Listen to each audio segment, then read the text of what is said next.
Là c'est bon, Boustin. Retrait, c'est parfait. On fait ce qu'il faut pour rattraper cette maçonnerie qui était un peu désastreuse. Tout le poids de la charpente et des tuiles vont se retrouver sur cette partie. Donc voilà, c'est pour ça qu'on prend le temps de faire les choses vraiment bien. Là, près d'axe. Maintenant que les chevrons épousent parfaitement le mur, il faut étanchéifier le tout pour empêcher le pourrissement du bois. La bande d'arase. Il y a des petites bandes là qui vont se mettre à gonfler et qui vont venir appuyer sur la maçonnerie. Ce qui va redonner aussi une petite étanchéité en plus.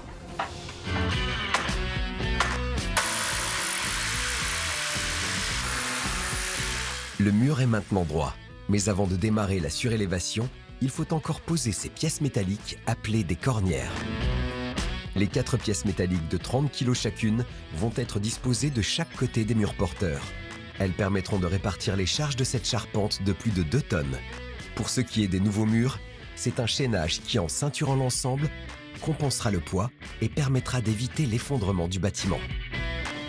Là, je vais répartir comme ça à 15 en partant du bord et après 45. Mais où tu veux, tu répartis quoi. Ok. Allez, c'est vendu. Pour mettre en place les cornières, il faut non seulement les répartir régulièrement, mais aussi les percer pour les fixer sur les murs porteurs. De la fonte d'1 centimètre d'épaisseur qui nécessite un outil spécial. Cette perceuse magnétique est conçue pour percer ou carotter l'acier avec une précision sans égale, et cela grâce à son aimant ultra puissant capable de supporter 152 kg. On bouge.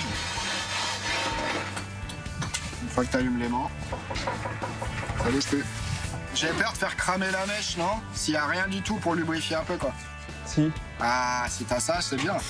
Pour éviter d'abîmer la mèche de la perceuse, Sébastien a son astuce, un peu de lubrifiant.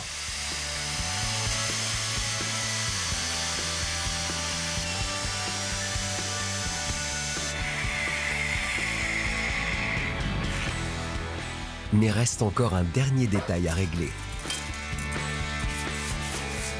C'est une peinture anti-rouille pour éviter que ça fasse des coulures avec le temps à l'intérieur et que ça traverse les plafonds et le placo. Donc on met toujours une petite protection supplémentaire.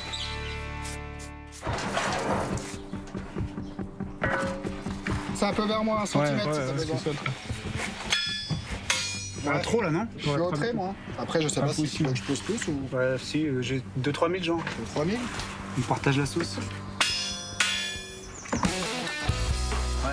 Les cornières sont parfaitement droites et la mise à niveau des murs a sans doute épargné à l'équipe de futures mauvaises surprises. Prochaine étape, le chaînage, cette ceinture de bois sur laquelle seront fixés les murs de la surélévation.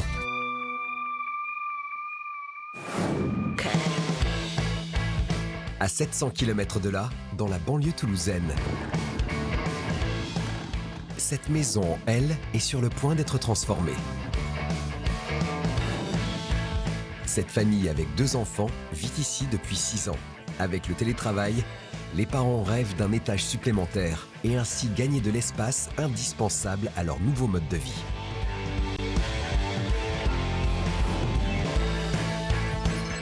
Le projet est de créer une suite parentale au rez-de-chaussée avec dressing et salle de bain.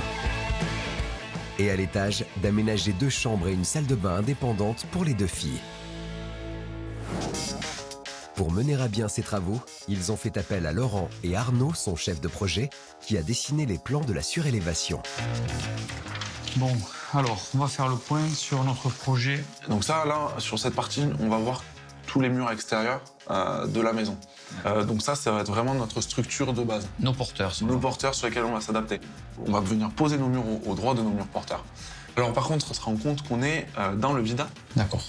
Donc l'idée va être de poser une poutre en bois, ici, entre ce mur porteur et l'autre de l'autre côté. D'accord, donc du coup, ce mur n'est plus dans le vide, il est reposé sur cette poutre-là. Ouais, tout à fait. Très bien. Cette surélévation accumule d'autres difficultés. Avec un toit composé de 3 versants, la charpente n'est pas disposée partout de la même façon, rendant impossible l'insertion en une seule fois des poutres qui soutiennent le plafond. Sur le versant qui pose problème, il va falloir couper la charpente qui gêne sans que le plafond ne s'effondre. Enfin, un mur situé entre les deux ailes du bâtiment doit être coupé et un système de climatisation retiré pour pouvoir monter le nouvel étage. Ce chantier, particulièrement par ses contraintes techniques et ses contraintes d'organisation, est un véritable prototype. La transformation dans la maison en L est estimée à 70 000 €. C'est Adrien qui va superviser ce chantier difficile. On va se les jeter, tu peux venir? Adrien, c'est idéal parce que c'est quelqu'un de très réfléchi, c'est quelqu'un qui va voir en amont quelles risquent d'être les difficultés, qui va commencer à les appréhender avant qu'elles n'apparaissent, qui va donner des objectifs à son équipe. Fabrice, j'ai besoin de toi. Ici. Et maintenant. Il faut d'abord préparer la base des murs sur lesquels sera posée la nouvelle charpente. Mais pour cela, il faut y accéder et faire de la place. Quel travail ces murs! On commence par découvrir la toiture. On enlève 4-5 rangées de tuiles, ce qu'il nous faut. Une manipulation de plus d'une demi-tonne, terminée en 10 petites minutes.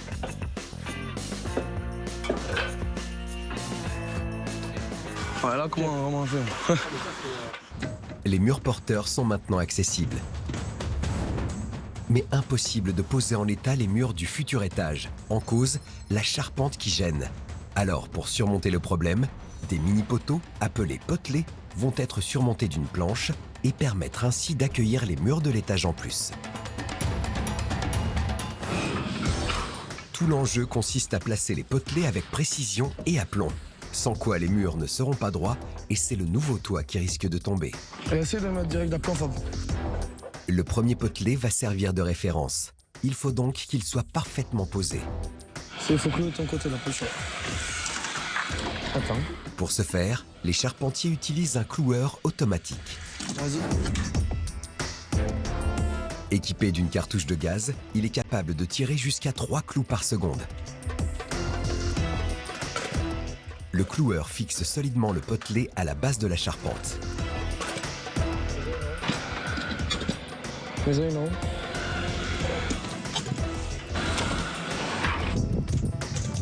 Et pour être sûr que tous les potelets soient alignés, rien ne vaut la bonne vieille méthode du cordeau attaché à un clou. Là, comme ça, et comme ça.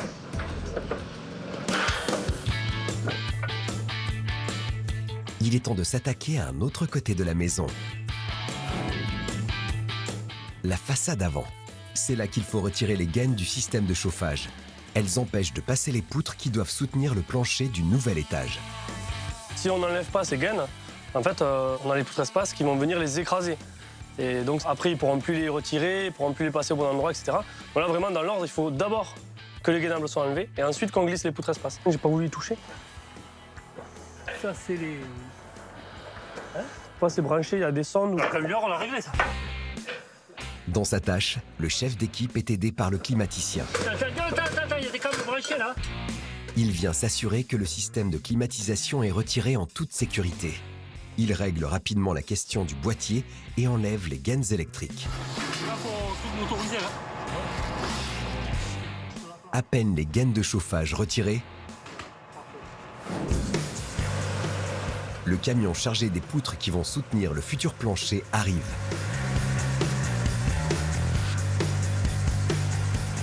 Sans attendre, le levage commence.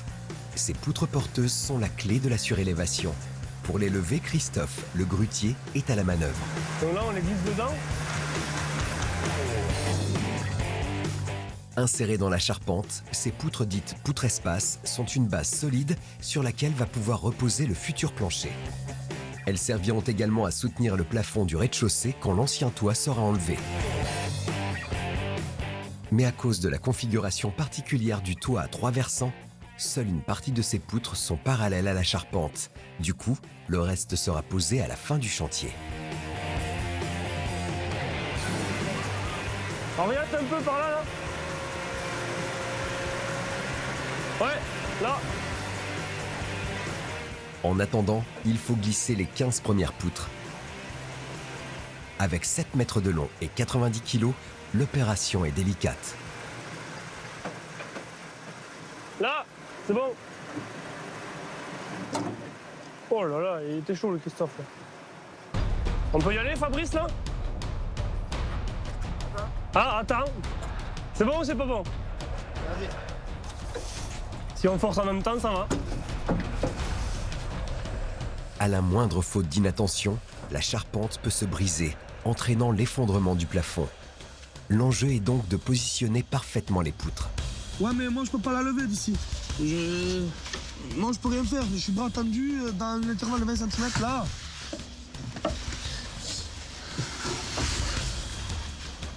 Et attention où l'on met les pieds. Là, ce que je touche, c'est le plafond de l'étage du bas, en fait. C'est tombé à 13. C'est le terme technique qui explique qu'il y a 13 mm de plâtre entre là où on travaille et l'habitation.